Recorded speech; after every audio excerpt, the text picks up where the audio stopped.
Siyabingelela emakhaya onibingelelayo uye uPastor T wakankosi from TPS TV. uNkulunkulu muhle bazalwane, namhlanje asihambi sodwa, kunendoda enkulu ekhona esivakashele namhlanje. So before ngizosho udaba ngiyacela nje ukuthi uhambe lapha ku YouTube and search for TPS TV. Nawuceda lapho hit that subscribe button so that every time must load the video, you'll be the first one to know. So hamba lapha ku YouTube search TPS TV. Now press that subscribe button so that you become the member of our family. Njoba ngishilo ke angihambi ngedwa namhlanje sihanjelwe indoda enkulu. So before ngisho bengithanda ukuthi azisho yena ukuthi ungubani uvelaphi, and then sisho udaba losuku olusihlanganisile namhlanje. Over to you, man of God. Ubani uvela kuphi? Ngiyabingelela Pastor T, ngiyabingelela ama viewers abukayo emakhaya, ngibingelele nje kwi South Africa yonke naphesheya mabekhona basibuka phesheya. Asibabandlululi siyababingelela. All right, igama uLuther King ilona engidume ngalo kakhulu umfundisi la einkundleni zokuxhumana, ngibalula uFacebook, YouTube, TikTok. Ngidume nje ngoLuther King, abanye bangazi ke ngo Brother Luther, but ke ngokuhlala ngise Pretoria CBD. Yes. No, siyabonga uBrother Luther kunegama adume ngalo. Unegama udume ngalo lapha einkundleni zokuxhumana. Bengithi uzolisho manje ngiyacaka mhlambe uzolisho ngokuhamba kwesikhathi. Oh, in bracket umsangano. Umsangano. Umfundisi lo ongazwanike nomsangano. Yonke into umsangano akahambelani nayo. Awu, amen kunjalo. No, siyabonga siyakwamukela mfundisi TPS TV, siyabonga nesikhathi sakho ukuthi uyekele okwenzayo namhlanje uthi nyeze eMiddelburg eMpumalanga, and uyacala nokufika la. Awu kuyangithobisa nami ukufika nje ukuthola leyo invite, ngiyayihonorisha kakhulu umfundisi. Amen. No, siyabonga mfundisi, manje sifuna singene endabeni. Sinenkinga la engifuna ukuthi sithi mbondombondo ngayo. Ya siphile ensukwini lapho nakumele nawugula kuthiwa na uhamba uyobona inceku kumele uphathe umnikelo, and of which anginankinga ke nomnikelo ngoba umnikelo umuntu unikela ngokuphuma enhlizweni yakhe. Yes. So now sihamba siba nenkinga la ukuthi na ufuna ukuyobona inceku uyagula or uyobona umprofeti. So ba ne price tag nceku lamalanga kuthiwa nje ukuhlala phasi nami ngikhulume nawe beku 5,000 pounds. Ivangeli selishintshile kusasilila kudala ekade silazi uyagula uyobona inceku kufuna o 5,000 pounds. Kunomunye umfundisi ebengikhuluma naye uthi bake bagulelwa, futhi akusumfundisi omunye umfo bengikhuluma naye uthi bake bagulelwa, and then abagulelwa bafonela enye inceku bathe hey man uzosiza la nangu umuntu uyagula. Inceku yababuza umbuzo we1 ukuthi nina malini. Mfundisi Ngenxa ukuthi ke imali beyingekho bathi azange basakhona ukuthi bambize umfundisi eze kungansuku zingaki lo muntu owayegula wadlula emhlabeni. awu Nkosi yami. Bayilandile inceku ukuthi noma ngeke sisha amagama, Yebo. balanda inceku ukuthi hey nangu umuntu uyagula, inceku yathi nina malini. Yabo, so ngifuna sikhulume lento leyo ukuthi isuke laphi, into eright na ukuthi ivangeli namhlanje yonke into sibeka imali phansi, uyagula unamalini. Sifuna ukuthi uzoshumayela usibuza ukuthi nina malini. Nkosi. What is your take on that mfundisi ukuthi njengoba sishumela ivangeli lento yemali ngathi seyithatha ihamba phambili. Yeah, sihamba phambili. Kwenzakalani mphathi? Mfundisi kwaze kwabhlungu kakhulu, ngithi lo mndeni awududuze wehlelwe leso simo. Kubhlungu ngempela ukuthi nangumzalwane akaphathekile uyagula, kwembula kuyembeswa, then abazalwane bafonela inceku ngoba beyithembile ukuthi uNkulunkulu uyayisebenzisa. Makumele ize yona bese ithi ikhona yini imali engaka, angisuki ngeke imali engaka. Ivangeli mfundisi safelwa nguJesu wasithenga ngegazi lakhe. akomali lapha eyaphuma asicharge ngevangeli mhlambe nje before ngikhulume kakhulu ake sivule ku Matthew chapter 10 uverse 8 lapho okuthi freely you have received freely give asiphinde futhi Matthew chapter 10 verse 8 freely you have received freely give siliphiwe njengomusa lelivangeli safelwa nguKristu ayikho into esayenzayo ukuze sisindiswe ukuze samkele umoya ingcwele ukuze samkele izipho ezivela kumoya ingcwele izipho zokuphulukisa izipho zokukhulekela izipho ongayibala siziphiwe mahala free of charge umoya ingcwele nje ekubiza njengomfundisi bese kupha igift yehealing ukuthi mawukhulekela abantu baphile umoya ingcwele ukunika free of charge akakucharge imali so ke kubi kukukhohlakala kuyinto embo kumele sikhuze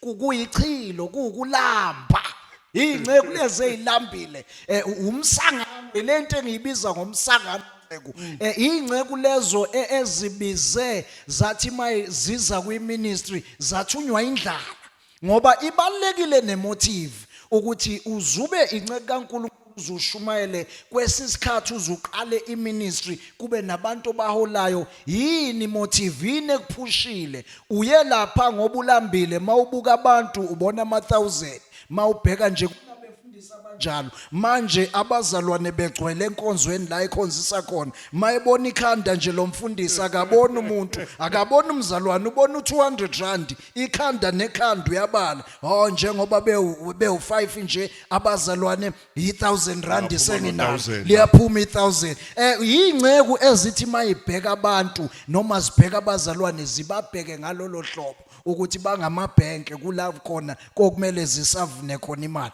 izwi likaNkulunkulu alichajisi yaba wrong kakhulu leyo nceke ngokwenza lokho yaba wrong kakhulu siyayikhuza bazalwane weyinceke kaNkulunkulu siphiwe mahali ivangeli asilihambise mahali uMatthew chapter 8 verse 10 it's verse 10 verse Matthew chapter lasifunde kon 10 verse 8 usho njalo siphiwe mahali asihambise mahali manje ngimfundisi kunomuntu othi phela mina ngiphila ngalo ivangeli so manje ke ngiyahamba ngiyoshumayela ngiyahamba ngiyothandaza nangibuya angiphathanga isinkwa abantwana bayalamba ekhaya ngoba bathi siphila ngalo ivangeli uphila ngalo mfundisi full time in ministry so umuntu uhola la asebenza khona uyithini into enjalo athi umuntu phela mina ngiphila lokushumayela so ukushumayela kumele kungondle baze ba quote iverse la kaMpostoli uPaul athi onondlayo emoyeni nina hlanganyela naye enyameni so manje angazi uthini ngoba into abayishoyo ukuthi no asikwazi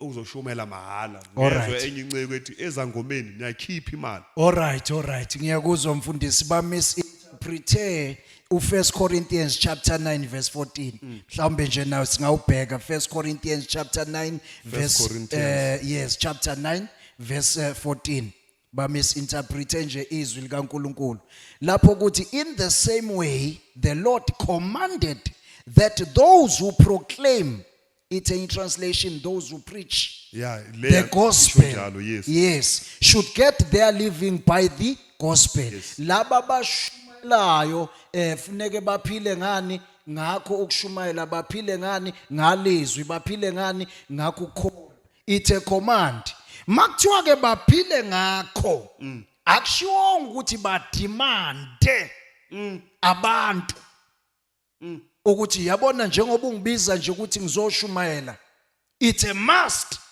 ukuthi you have to give me something you have to give me money uma imali ungayikhiphi angizi ukuzoshumayela alisho njalo leli verse makuthiwa bophila ngokukholwa ngoba benza umsebenzi kaNkulunkulu alishongo nje athi kufuneke bademand imali kunentembi enziwa befundisi kulezi insuku mhlawumbe nginemvuselelo ngithi nceku Pastor T ngicela uzongilekelela ebese uPastor T athi mfundisi unawo 5000 ngeke ngikhona ukusuka u5000 unjani ungekho useyadimanda ke manje uPastor T alisho leli verse labantu bawo demand makuthiwa uphila ngokukholwa ake sibambe linye nje eduze sachaza lento sibuka ukuthi ibandla lakudala lona lalenza nabapostoli uJesu Kristu ayikhethela bona behamba beshumayela babenza kanjani. Okay, Acts chapter 4 verse 32 kuya ku 37 izenzo. Acts chapter 4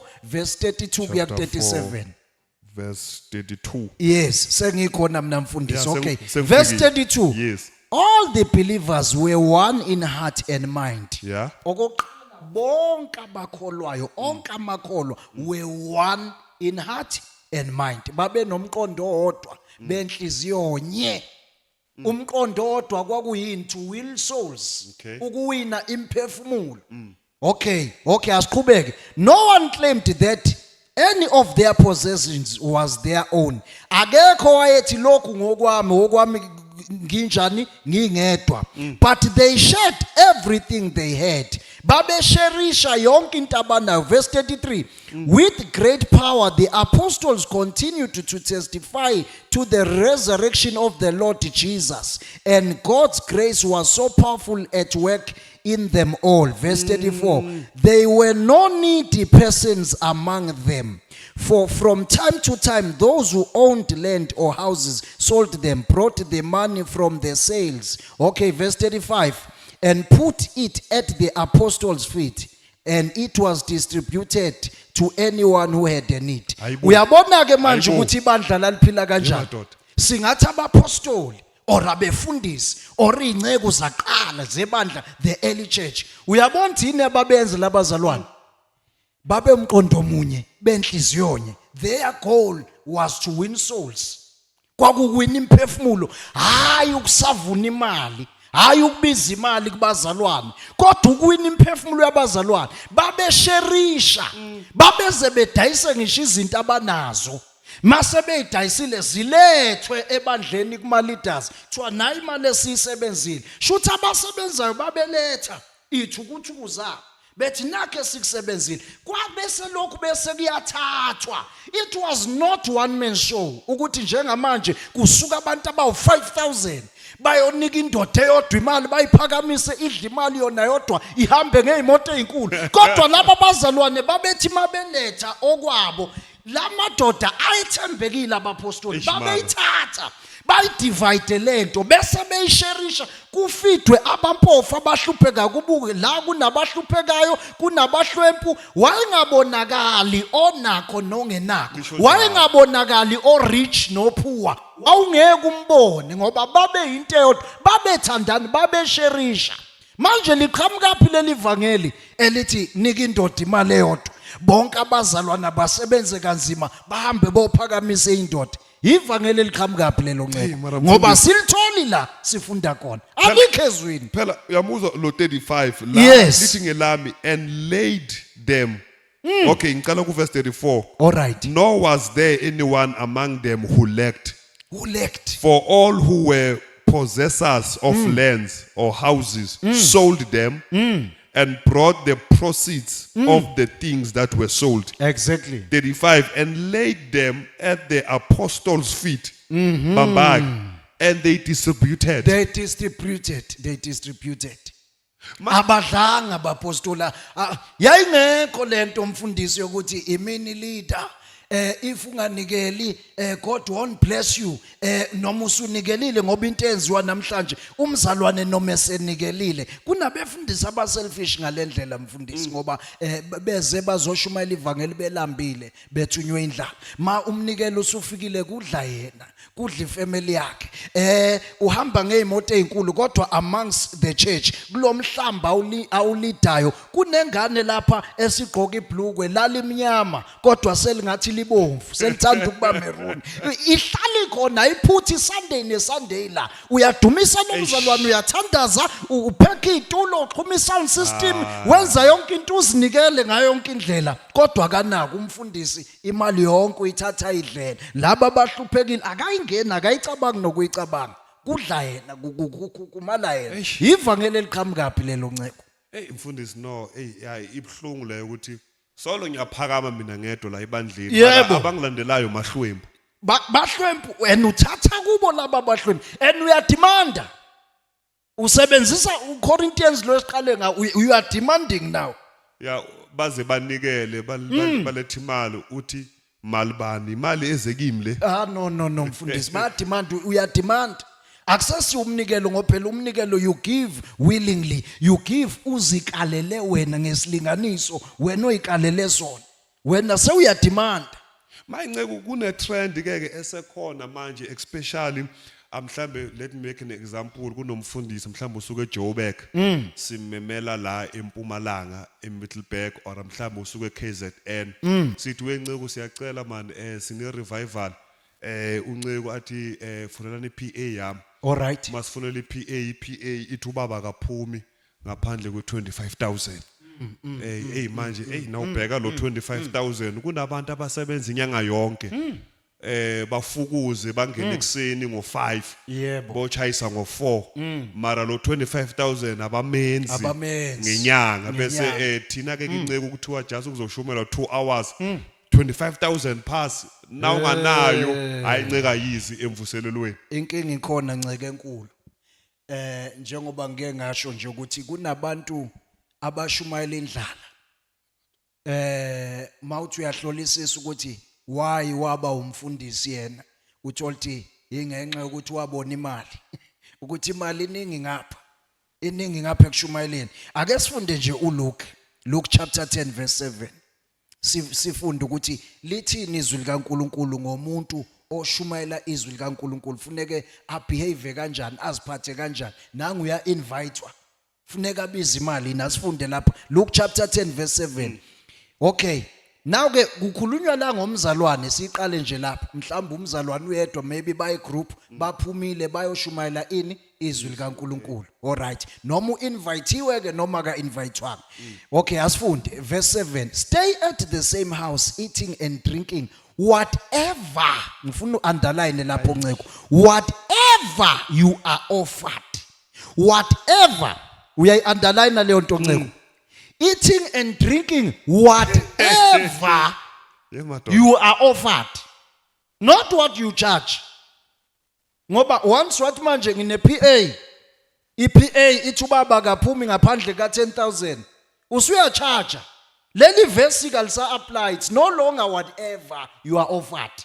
Now when usune price tag, une price usuyibeka iprice wena mina ngiphuma nginvitewa ngaphandle kwemali engaka. Kodwa the true servants of God, the true servants of Jesus Christ, they take whatever that is offered to them. Njengokusho kwezwi ngamamazwi nje mangiyibiza inceke ngiinvite ngithi ozongilekelela ngine revival or ozoshumayela inceke uyangempela. A true servant of Jesus Christ will never charge me ukuthi mfundisi unayo imali engaka. A true servant called and sent by Jesus Christ will never charge me. But a true servant of Christ will receive whatever I offer. Angithi usho njalo Luke chapter 10 where we just read. mfundisi akubuyele emuva ufunde uverse 5. All right. Okay, ngicela ungifundela lapho nceke kuyo Luke.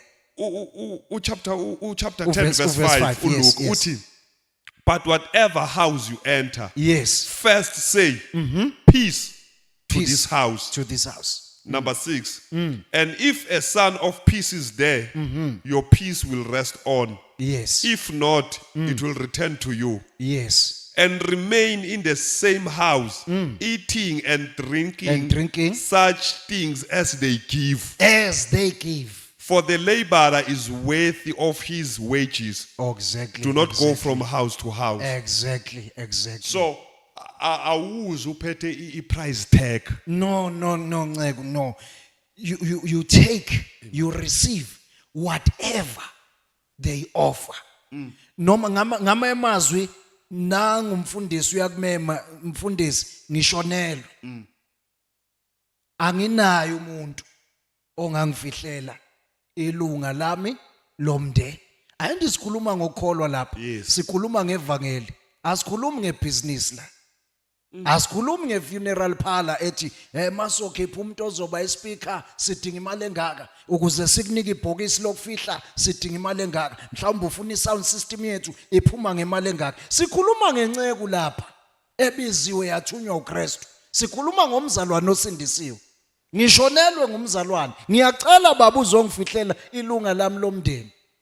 Ngiyacela anginayo umuntu ongasifundela izwi asiqhubele lenkonzo. Ngiyacela sikhona isidingo sokuthi ngikucharge ngoba izwi liyangichitha lithi angimukele whatever they offer to me ngoba umsebenzi kaNkuluNkulu lo la siqale khona freely you were given freely give. Lento le it was not a reward. It's not no ayina price tag lento iyodwa iprice yalento igazi lika Jesu Kristu elachitheka kanye alike linye laphinde lachitheka. Sesiyabhadala for healing this Kodwa days. abantu sebabiza imali. Ufuna ukuyobona umfundisi nginenkinga ukuze ngihlale nawe phansi sikhulume kanje kungenwa ngo5,000 7,000 2,000. Say business most. Ibusiness inceko abantu labo abathunywe indlala. Kahle usho ukuthi asahlukanga nezangoma.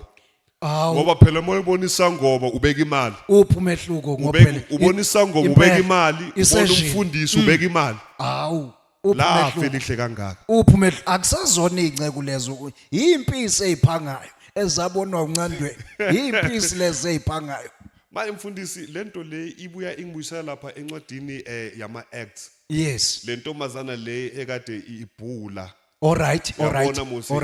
Yabona amadoda abo Paul yathi laba bangamadoda And ikhuluma iqiniso. ikhuluma iqiniso Yes. and lithi iBhayibheli yayinabantu ekade bahamba nayo Yes. benza imali Bebenefita through the bebenefita prophecy yakho. kuloyo prophecy Yes. mara abo Paul nabambona bafika bakhuza umoya ilekhathi sebababamba bayobashaya. Yebo. So sihluke phi nakulo moya wentombazane sithi masiprofethile sithola imali. Spirit of divinity. Awusekho umehluko.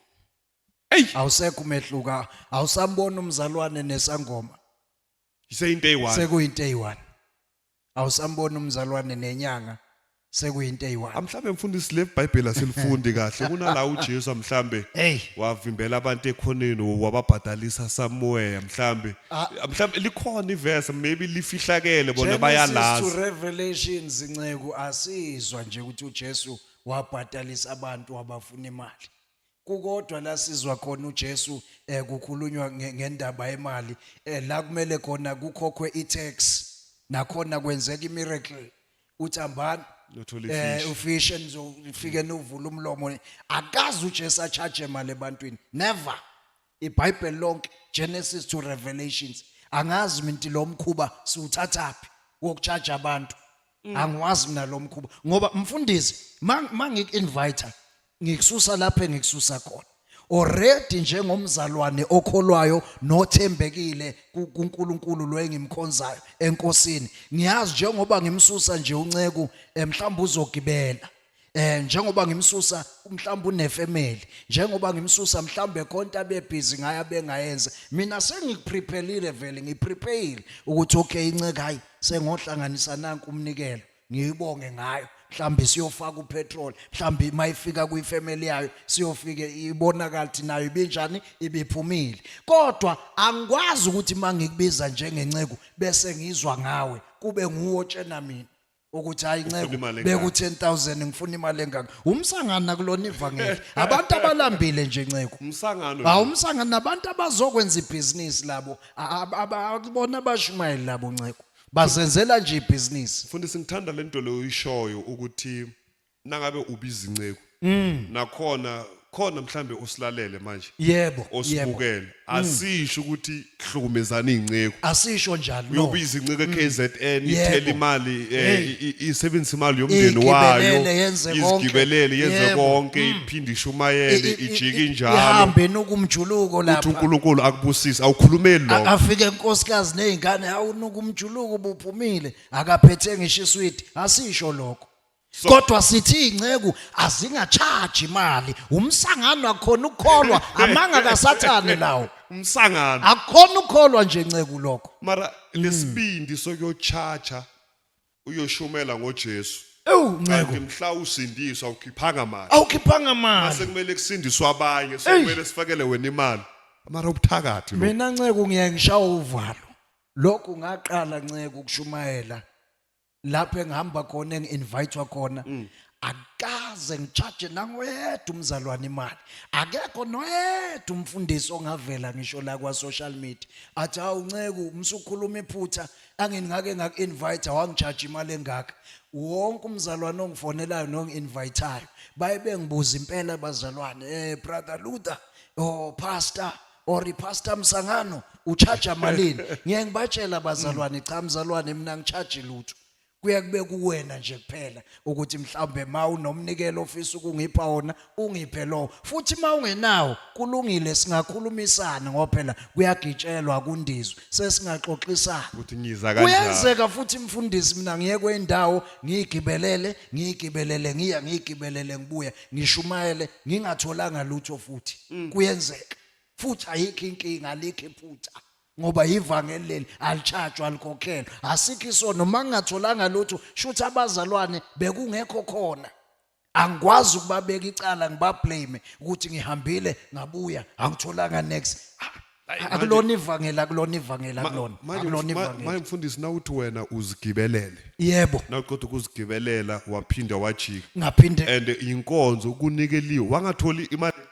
akunaphutha lapho mhlawumbe mfundisi angithi manje sekungena lento ukuthi i-reward okuyiyona yona esibhekile akuyona leya la emhlabeni sekungena lapho kahle kahle ifocus yethu njengoba sishumayela ikuphi focus yipi reward esigadile sekungena lapho i-reward ngempela esibhekile ileyo ukuthi makufika isikhathi sokuthi sendlulela emhlabeni siphelelwa izinsuku makufika lesiyasikhathi sokuthi wena ubusebenze laphi singayi kuyolahlwa kodwa singene embusweni sikufumana ukuphila okuphakathi that is the main reward that is the focus ukuphila okuphakathi mashumayela sishumayela ukuze sithole ukuphila okuphakathi mahlabelela sihlabelela ukuze sithole ukuphila okuphakathi if sitestify ukuze sibe nokuphila sithole ukuphila okuphakathi singaphuphi kodwa sibe nokuphila okuphakathi so kuyenzeka umzalwane ngempela nangu uyayikhalela nceko anginamali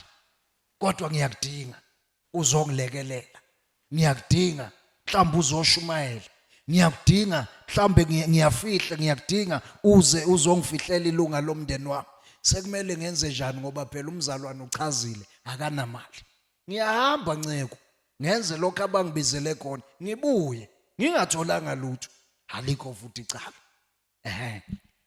alikho icala izwi lelivangeli akulona ibhizinisi so kahle it is wrong ukwenza ibhizinisi ukucharge nceko ngimelene nalento yokucharge uchargelani uzuchargelani why ucharge so uma singathi yenza i-breakdown yale 20,000 yini into ongayibala ngoba i2 hours lapha uzofika futhi usitshele ukuthi umoya ingcwele kaNkuluNkulu uthi the Holy Spirit ikupho kusha ikuphi lokho kuspecial engiyokwenza ngizoze ngicharge nje yile ntshe engiza nayo ngoba ayikho into entsha ngiyoshumela lona lelizwe elikade lalotshwa elidala lelizwe likhona elinamandla yilo lelizwe ngizodlulisa yona imessage evela isilotshiwe ayikho imessage mhlawumbe ukuthiwa ispecial intsha iza nami ayikho la ezwini imessage eqhamuka nami ngoba mangenza njalo sengiyiqhatha noNkulunkulu kuthiwa singa-add ezwini singa-deduct so ngivele ngirepeater le message evela ilotshiwe phansi ngilethe yona yile special kangake ngiyilethile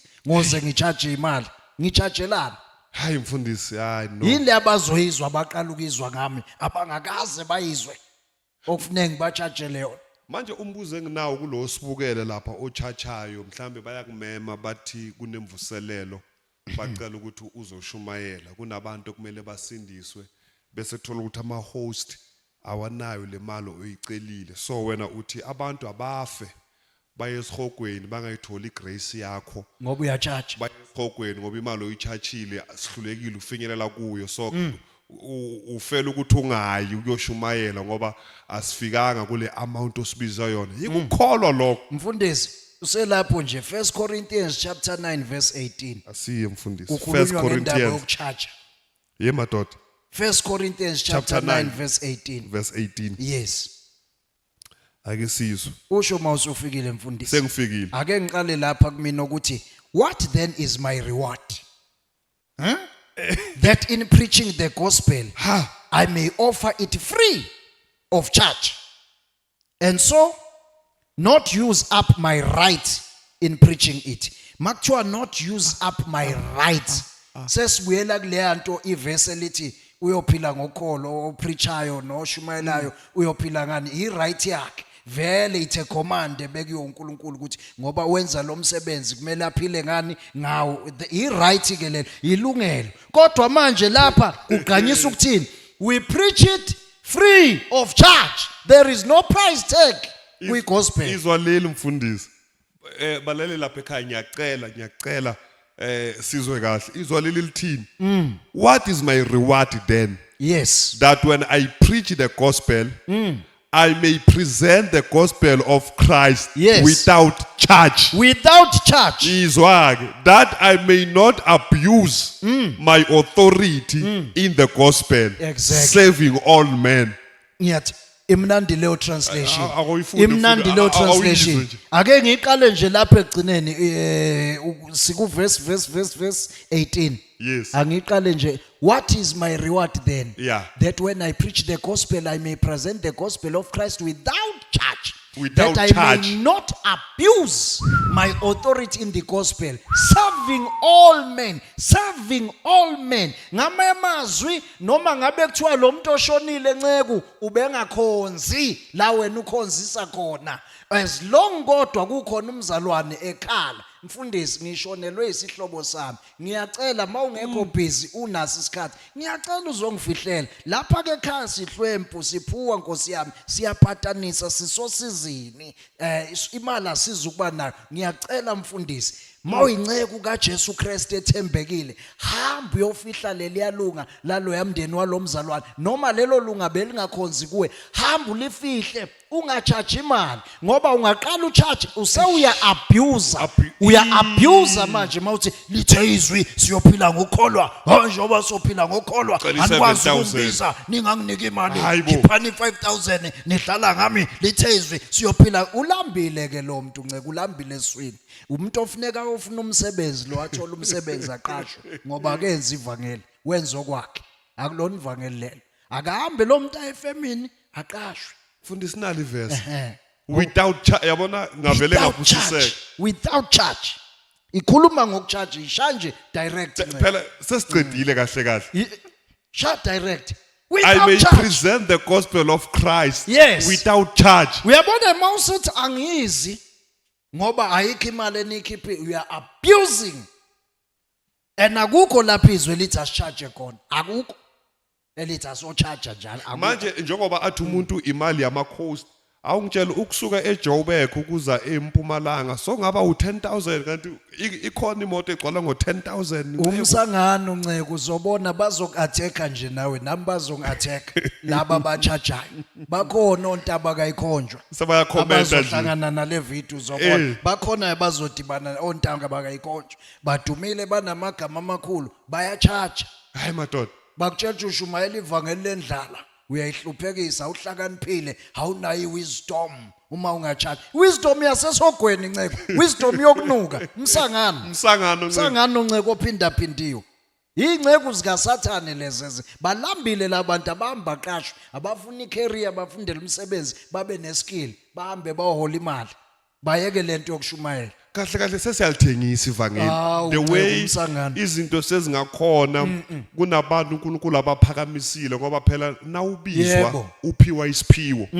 lesiphiwo senza ukuthi siserve abantwana bakaNkulunkulu sesele sokumele sikhiphe imali ukuze sithole that grace angithi inceke leyo kaSathane esebenzela uSathane ezohamba futhi ithola ireward yayo lapha kwaSathane ngoba manje sebenzela uKristu lo abanye bathi sicala kahle nathi njengoba silapha bathi hayi wena ukhuluma kahle ngoba naso awukafiki kuleli yazinga masukuleli izinga uzoshintshela uzochaja hayi nceka ngikaze ngichaje umuntu even today even in future ngisoze ngachaja umuntu bayazi inceka abayengibize ngisebenzisana nabo bakhona mfundisi angiyaye ngiye ngibuye ngingakaze ngithole lutho bantwana basekhaya ivangeli ke lelo ivangeli isikhathi ngiyasibona ngifuna sisishiye kakhulu ngoba sesiyasishaya sisayoshumayela amen manje mfundisi ngiyabona kulaba abashumayelayo bese kuba nalaba abawushiphayo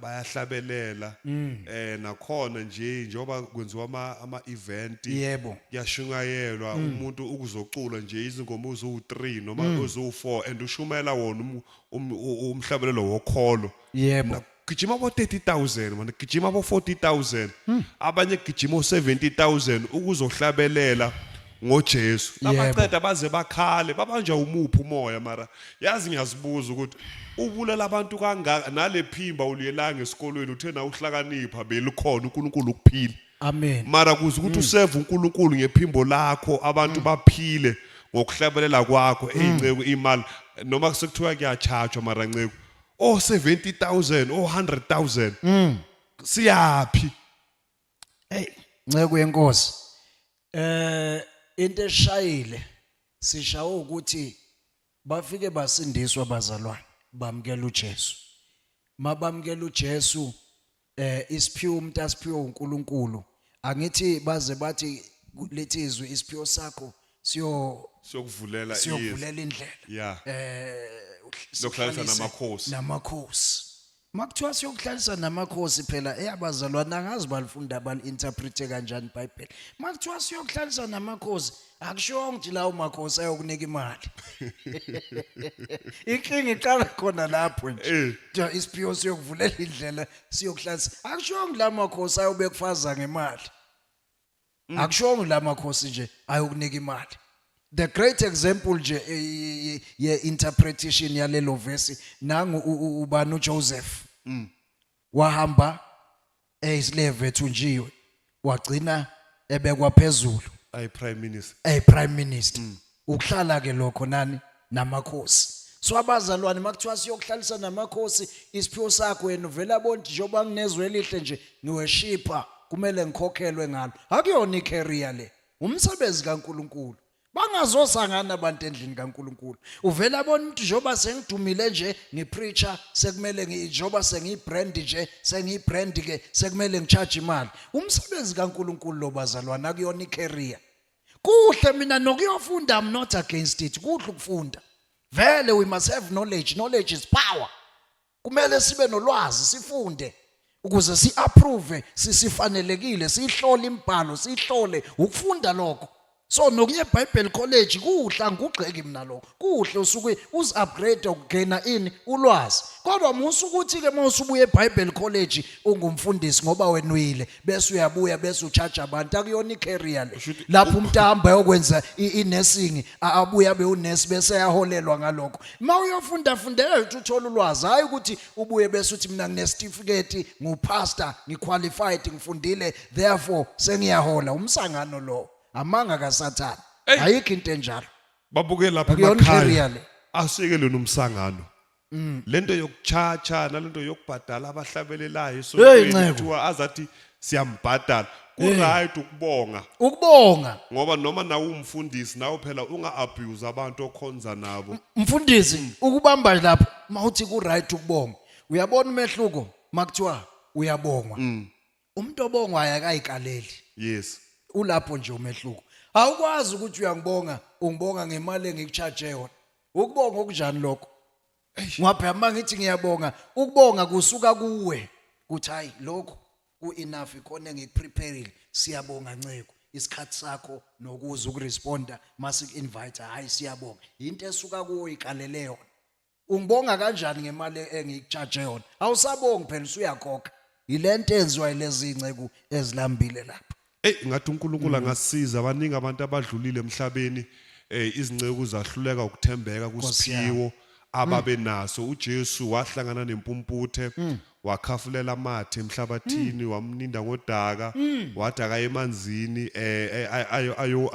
ayongena echibini inkosi yami nakasuka lapho angikhumbula ukuthiwa wamcharge akaza charge imali. uJesu akakaza charge ku healing Not even one soul akayi-charge imali. namhlanje kunabantu abaseyibhedlela sikunabafundisi abaphiwe Yebo. ukuthi nabathandaza izinto zenzeka kodwa liyafa izwe ngoba imali asinayo Imali. umsangano Sangano Nceko. Total madness. kwangathi kungabuya unembeza mfundisi kuyithi ince ngoba nami am a man of God nginebandla kwangathi ngabuya unembeza ngicabanga ukuthi Unembeza. suke kufuna embeza Usuke ufile. Hayi usuke sebuswa nje lo muntu Nceko usuke seqhubha eyakhe imission. Hayi kaKristu. Suke seqhubha nje imission yakhe. Noma singathi imission kaSathane. Yiyo ke lekhokhisa abantu echurch abantu. Hayi kaKristu. yo leave your comment asazwa na uthini kodwa uPastor Luther King uthi lento yokuchacha msangano Umsangano Nceko ophinda ubusekile abaqeda kungena abaqeda kusijoina 1 Corinthians chapter number 9 verse number 18 what is my reward then uyabuza Hallelujah. Paul what is my reward then Yes. that when I preach the gospel I may present the gospel of Christ without charge alikho elinye ivangeli yilo leli bazalwane without charge Mfundisi wami mhlawumbe ukueda nje bengingathi nje sewuvala mfundisi wami nabo bonke abefundisi abalalele nabo bonke abazalwane once wafonela Nceko wathi uyayi-invite yakhuluma ngemali unayo imali engaka vala drop ucingo blocker akuyona Nceko leyo isikebengu umsangano amen awuphinde mfundisi noma omkhulu waziwayo noma akhathalekile angikhathali noma uhamba ndizaza abuye phesheya kweyilwandla angikhathali akunandaba angangifuna imali waqala nje wathi uyam-invite wakhuluma ilanguage yemali manje Nceko uzongibona ngamalini vala blocker isigebengu akuyona Nceko leyo mhlambe nakakubuza mhlambe ufuna ukubuza ngepetrol mhlambe Nceko uyawublocker nje asayicala no Nceko kwehlukile hayi Nceko ngiyakuzwa ngakhona ukufinyelela kodwa hey mhlawumbe ngizoba nenkinga yemali kapetrol mhlawumbe ngicela ungilekelele uyamuzwa lo muntu ukuthi uyafuna ukuza kodwa uyayikhalela uveza into engamvimba kodwa mina ngikhuluma ngalo chargeayo othi mina ngiphumi Nceko ingekho 5000 or lo qala kwi-PA bese kusho i-PA hayi ubaba uphuma ngo10 vala block umsangano akuyona Nceko leyo phuma kuleyo hey yashisa TPS TV namhlanje umfundisi uLuther King once angathi imali blocker baleka nje baleka ungaphindi uyisondeze sihlupheke sikubhadalela ukuthi abantu basindiswe hawu yena esindiswa nje wakho khamalini mhla amukela uJesu ngoba yazi ukuthi bengiyichaza there is a gift and there is a reward there's a reward wenza something then you get a reward wenze lokhu so uthola lokhu uyabona i-reward Nceko yeah isibuyela kuleyanto i-reward awuyikaleli amanga lawo makuthiwa nje define the word reward awuyikalela umkomelo once wayikalela wabeka iprice akuseyona umkomelo sekuyiprice eish nasezulwini makuthiwa kunama reward asilindile kunemkomelo akusiyithi esikalala esikalela ukuthi uNkulunkulu sifuna lo mkomelo thina sokwamukela lokho esikutholayo sokwamukela lokho esikunikwa uNkulunkulu singobanika ukucharge abantu umsangano ayikho leyo nto Nceko yo ngisizakele mina kakhulu once vele ngangamema Nceko noba ngabe idumile ayithi manje sisuke sifune laba abadumile ngoba izwe liyabathanda and abanye bayophoceka umuntu bamuze lapha kubo YouTube bamuze umuntu kubo Facebook bathi hayi Nceko uyaphila uyophoceka mzwana uthi uyamfuna the day uthi uyam-invite bathi PA kodwa funeka umbonge uNkulunkulu mayike wakufaka kwi-PA wakucharge imali funeka umbonge uNkulunkulu ngoba uyobe sem-exposile ngalelo langa ukuthi Nceko kaSathane lephuma kuye hayi mfundisi ngiyacabanga le podcast le ayisemnandi kulabo abachachayo ayibukeleki basibhekile ontaba akayikhonjwa bazosi-attacker futhi kube kuyangabo ngabe vele bayakhona bayidelete ingabi khona inkundla zokuxhumana ngoba ingozi kakhulu kuyachachwa kuyachachwa la ngaphandle umsebenzi kaNkuluNkulu so ujikile waba ibusiness ngelinye ilanga uJesu uyafika ikubathola bayathengisa esontweni ngoba kusokuthengiswa nogcobo Yebo. thengiswa nogcobo ngazi kuthiwa thenga la uphuze hey mara mfundisi madoda kwenzakalani kuthiwa Hayi phela na uphuza lawa amanzi lawa umsebenzi uyawuthola just ukuzophuza nje one sip 500 rand ushawa ngetsotsi Italy yasenkonzweni itsotsi Italy mabegebenga ke abasho ukuthi hayi khokho u500 to hayi faka isidi ka 500 isidi usho ukuthi nalento leyo ukuthi ithenga nawo amanzi 500 rand uphuza uzophila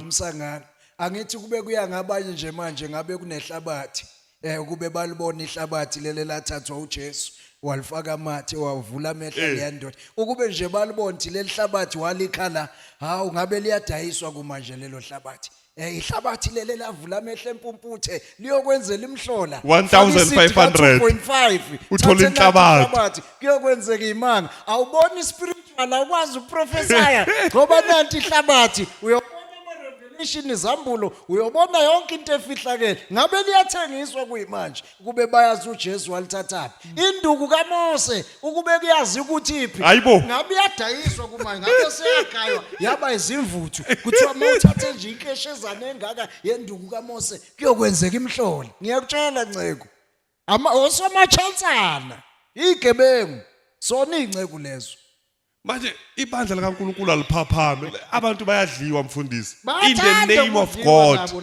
bathanda ukudliwa banenkani bavele babe imkhovu ke yalo muntu wenceko thothi uhlaselwa yibo futhi bakhatheke babe imkhovu yakhe ke uthi uyabavula amehlo hayi bangeza ube isitha kuba njalo nje madoda yeah no umfundisi uthini tell ukuthi kuba induku kaMoses iyatholakala ngabe yagaywa imvuthu ngiyakutshela kuhle kwemithi etholakala enyangeni amagqobe ezihlahla oyithola zimvuthu ngabe seyagaya imvuthu induku kaMose yaba imvuthu seyifakwa kuma plastic kuthiwa hey iyogilela imanga so nalento yokuthengisa ugcobo mfundisi umsangano mfundisi umsangano njengobani wake walithengisa lapha ezwini lona lolu gcobo ngoba lapha ezwini ma kukhulunywa ngokugcotshwa especially ngale kwi-Old Testament uthola besebenzisa amafutha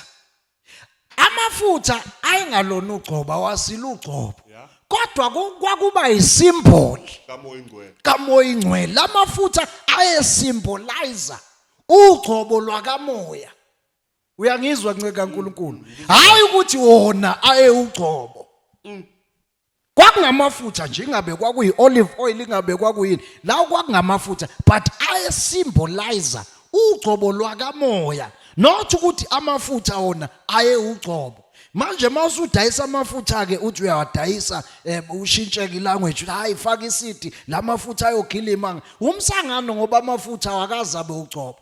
There's no such thing as anointing oil. Umsangano amafutha bekayisymbol lento bisuka isymbolizwa into esivele seyenzekile spiritual ngoba umuntu bengagcotshwa ngoba sekuthela amafutha beconfirma abe isymbol ukuthi vele lo muntu usegcotshiwe ubengagcotshwa ngoba kwehla amafutha ubevele segcotshiwe ingakho ungakabi bikho useyilihlwile ngakwazi ngakugcoba ngakubeka umprofeti wagcotshwe ngakabi bikho ngisho ngomhlaba engekho amafutha so amafutha ayeseconfirma ukuthi vele lo ugcotshiwe so amafutha akakwazi ukuba igcobo uyidayisa kanjani ke into okuthiwa i-anointing oil? There's no such thing. Umsangano nceko ayikho anointing oil ayikho asinayo into enjalo nje asinayo banayo ke kodwa abanye banayo imkhovu yabantu abathize inayo anointing oil manje omunye sikhuluma naye nje anointing oil igcwele kwakhe mawudropini yonke upende ngisho iminyango believing ukuthi there's something special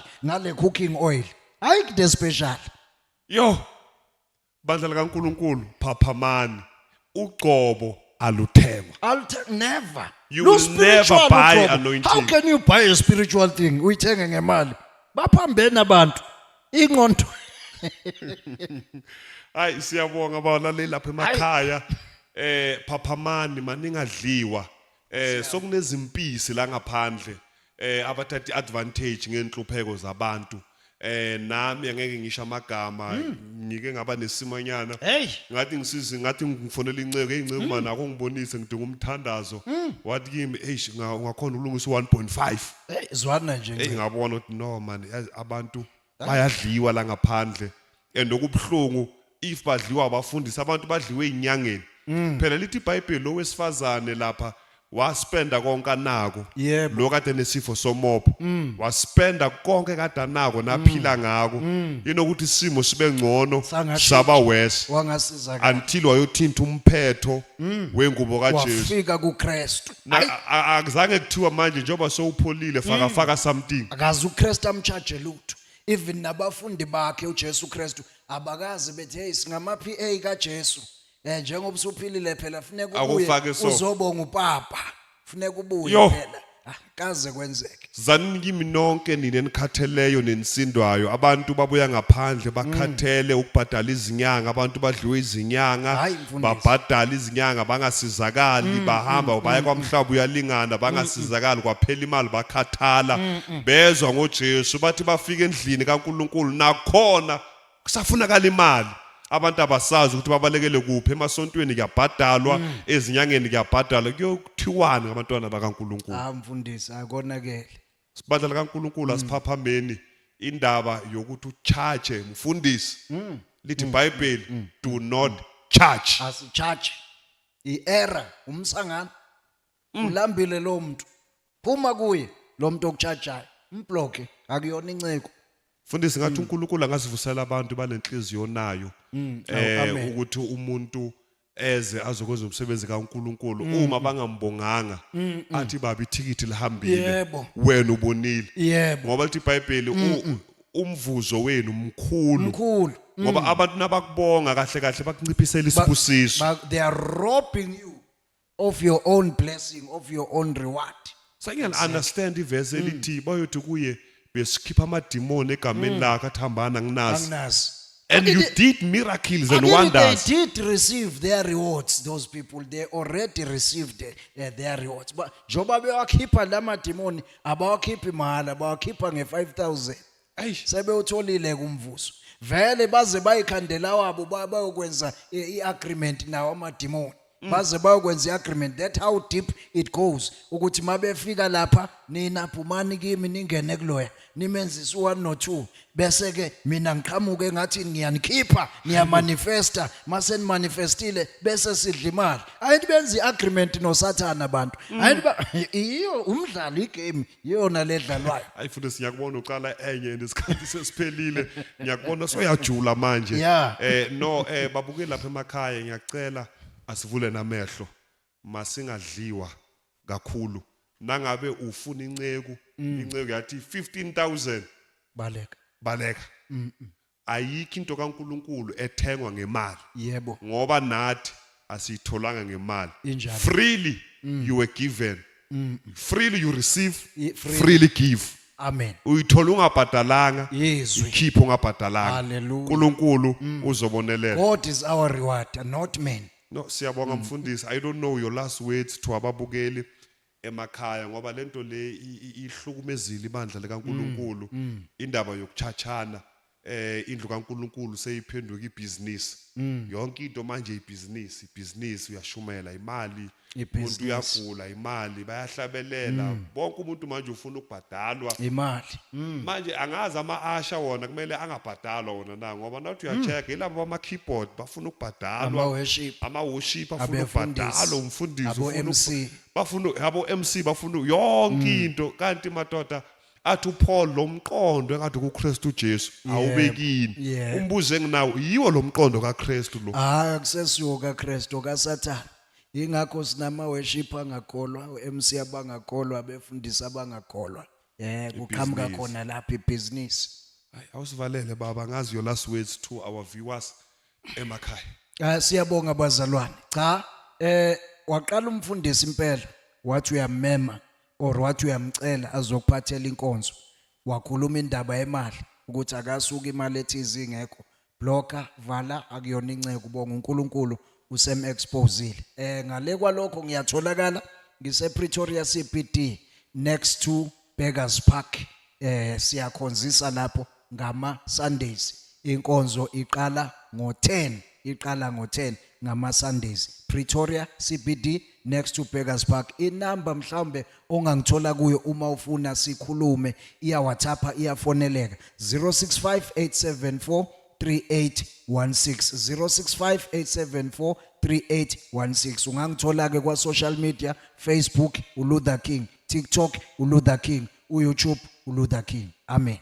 Siyabonga babukele emakhaya lento ayishoyo umfundisi nami ukumazi kwami ngiyaqala ukubonana naye namhlanje ngimthole lapha kubo TikTok ngamlandela kubo Facebook ngamlandela namhlanje useMiddelburg lento ayikhulumayo akayikhulumi kuyitheory uyayiphila njengoba akhona la iTPS TV akasichachanga lutho Hallelujah. ne WhatsApp yami uyiphendulile azangafuna ukwazi ukuthi ngingubani ngidume ngani wavele mina yazi bengizibuza ukuthi uzovuma mara ngoba mina iTPS TV ngisayicala mhlawumbe uzathi hayi mfundisi ake ikhula khule phela mina ngiattend ama podcast asaphakeme hayi unceke uyangihlonipha yathi Pastor T I am coming so into ayishiyo namhlanje uyayiphila siyathandaza ukuthi masingashintshe umfundisi ngoba lento ikhulume la ngikubonile uyiphila Hallelujah. awuchachanga lutho Kunjalo ngiyabonga mfundisi. Ngiyabonga ukukuveza. Ya, Niyazizwela ke bazalwane. kubalekile Kusho yena ngiveze, uPastor T yes. akusho ngomina. Akangichachanga lutho njengoba siphuma la siye enkonzweni uyoshumayela ngamuzwa wathi mfundisi angichachi lutho Amen. and bekafuna ukuza ngeteksi bekafuna ukuhike Amen. ayisekho inceke eyihayikhayo Siyabonga mfundisi, kodwa uyabona. singangeni lapho mfundisi kodwa engikushoyo ukuthi okushilo la uyakuphila Amen. futhi ngikubonile uNkulunkulu akubusise Hallelujah. siTPS TV ngeke sikukhohlwe mzwana inkosi isiphakamisa siyokukhumbula ukuthi uke weza ungasichachanga Hallelujah. sizophinde sikubize futhi Aw, amen. siyabonga ungakhohlwa go to our YouTube and then search for TPS TV upress loyo subscribe button na ku Facebook sikhona Hallelujah. uvela ucheck TPS TV and like our page kusesekuningi sinzela nako hlalani nilindile into kumele uyenze just subscribe I am Hallelujah. Pastor T from TPS TV